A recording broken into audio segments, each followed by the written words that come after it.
né, de sexta para sábado, 1h da madrugada, teremos em Wellington, na Nova Zelândia e Peru. A defesa de Guerreiro tentou anular essa suspensão provisória de 30 dias imposta a ele, para que Guerreiro pudesse participar do jogo da volta no dia 15 de novembro. E a FIFA disse não. Está lá no nosso site, foxsports.com.br. A contraprova de Guerreiro deu positivo, a defesa já está elaborando a sua estratégia, baseada em cima da quantidade do metabólito de cocaína que apareceu, alegando que ele ingeriu chá e que esse chá teve uma contaminação.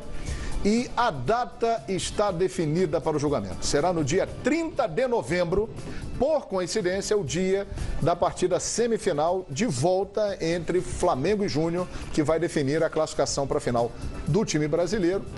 E será em Zurique, na Suíça. Então, no dia 30 de novembro, Guerreiro será julgado e continua suspenso preventivamente por 30 dias. Não vai mudar. A FIFA é rigorosa com doping. Então, é diferente do caso de CBF, que você, no Brasil, tem um monte de casos, né?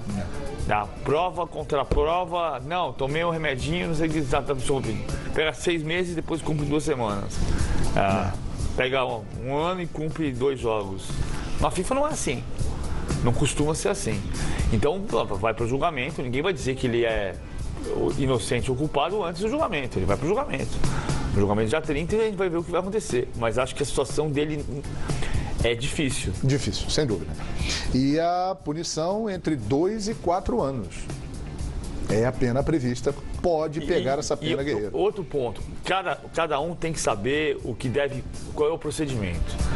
Mas o silêncio do Guerreiro joga contra.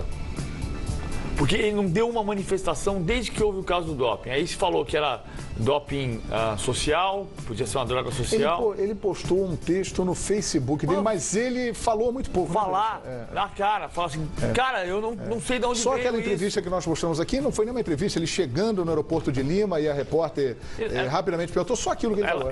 Ele não queria nem falar, ela conseguiu arrancar vamos Peru É verdade, você tem razão. Não falou assim, sou inocente, não tomei nada, nunca usei droga social, não tem uma manifestação desse tipo. Então, isso joga contra. Aliás, ele fala muito pouco mesmo, né, em geral. Mas isso, PVC, pra gente aqui defender, né? Sim. Pra gente aqui comprar o barulho dele, enfim, eu acho que isso seria importante. Mas em termos de FIFA, vai contar o que está lá na prova e contra-prova ou um simples depoimento... Não, acho que vai contar... Ou um simples depoimento resolve, tipo, não, entende? Resolver não resolve. Se ele for culpado, deu prova, deu contra-prova, o exame é fundamental, ele não tem muita saída. Agora, o que eu estou dizendo, repito, cada um tem que entender a estratégia que tem, ele tem que decidir com os advogados dele. Mas eu acho que você criar se ele é inocente, se ele se sente inocente, ele falar sobre a inocência, no mínimo, joga outra teoria para o exame. Então, não é que alguém vai se comover e absolver por causa disso. Mas eu vou fazer, deixa eu prestar atenção no que o cara falou. Eu acho que isso pesa muito. Eu não tenho aqui toda a jurisprudência da FIFA nos casos de doping. A impressão que eu tenho é a mesma que o professor falou. Lá é muito difícil, ela é muito rígida com isso. Então, o que pode pesar uma argumentação nesse sentido é o seguinte: a punição de 2 a 4 anos dá 2, não dá 4. Diminuir a pena. Entendeu? Mas é pouco provável que ele seja absolvido. Porque aqui a gente consegue, né? Aqui no Brasil tem sempre um jeitinho. Vou lembrar do caso do Jobson. O Jobson foi pego, na primeira vez que ele foi pego, lá em 2009, ele foi pego em 2 jogos diferentes, eram 2 casos de doping. E isso a reincidência poderia causar o banimento dele do futebol. Aí deram um jeitinho, não, é um caso só. Foram 2 casos. Não, bota aqui, foi um caso só, porque era só ele um não mês virou de reincidente, distância entre um jogo e outro. Aí, 6 meses depois, ele já estava jogando. Aí o que aconteceu? Volta de novo. Aí foi jogar fora. Lá fora, Ficou preso. Lá não teve, né, historinha. Na Arábia. Na Arábia, na verdade, ele se negou, né? Teria se negado a fazer o exame. Exatamente. É sempre uma história muito... ficou com o passaporte retido lá. Ficou turva, porque a gente não sabe exatamente o que acontece lá, não tem as informações mais corretas, mas o fato é que ele foi suspenso e está tendo que pagar a suspensão. Não tem história, não vou dar um jeitinho.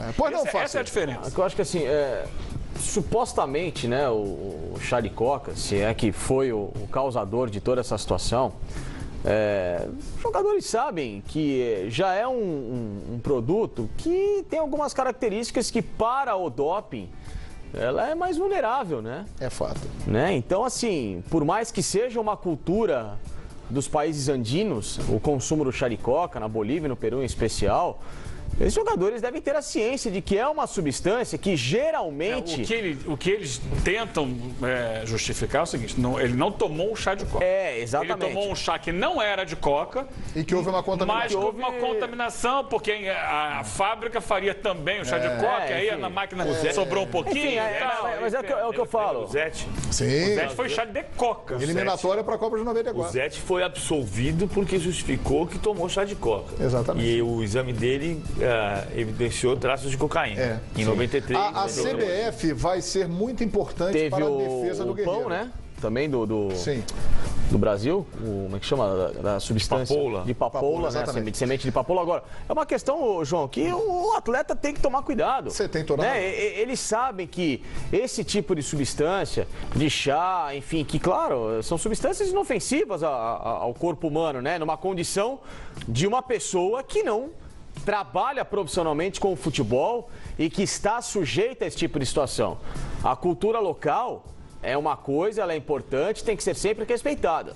Agora, a partir do momento que você está sujeito a esse tipo de exame, jogando profissionalmente pela sua seleção, com toda a burocracia que tem a FIFA, né? Tem um clube em que você participa aqui no Brasil, existe um departamento médico preparado para te dar o suporte em caso de algum tipo de doença, algum tipo de situação. É complicado. Eu gostaria de entender um pouco melhor o que, se eles não conseguem identificar,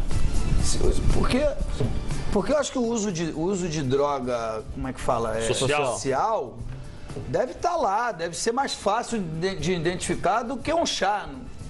O que foi, o que foi divulgado é o seguinte, a quantidade... Querendo entender para poder emitir uma opinião. O que foi divulgado é o seguinte, a quantidade encontrada do metabólito, que tem um nome que é um pouco complicado, eu não tenho o nome aqui de cabeça nem anotado, é uma quantidade pequena, mas... Essa substância foi encontrada na urina do Guerreiro em pequena quantidade e é metabólito de cocaína. Portanto, está proibido naquela categoria S6 de estimulante. Mas isso... Desculpa, João. Desculpa te incomodar, te interromper, mas eu quero entender.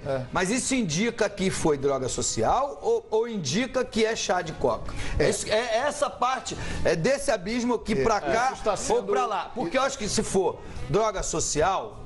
ele tem que ser punido. Se foi chá de coca, ele merece uma segunda chance, porque pode ter ingerido sem... eu não sou especialista. Mas é isso que eu queria saber. O que eu entendo é que o que eles identificam é a substância, que pode vir de uma situação ou de outra. Não tem como precisar o que eu tô dizendo, de onde vem. Por isso que eu acho que ele vai falar. Porque aí o Guerreiro pode dizer assim, o que eu consumi foi isso daqui. Verdade ou mentira? Bebi tal dia, o chá na noite eu bebi o chá assim, assado, nossa, eu não imaginei que...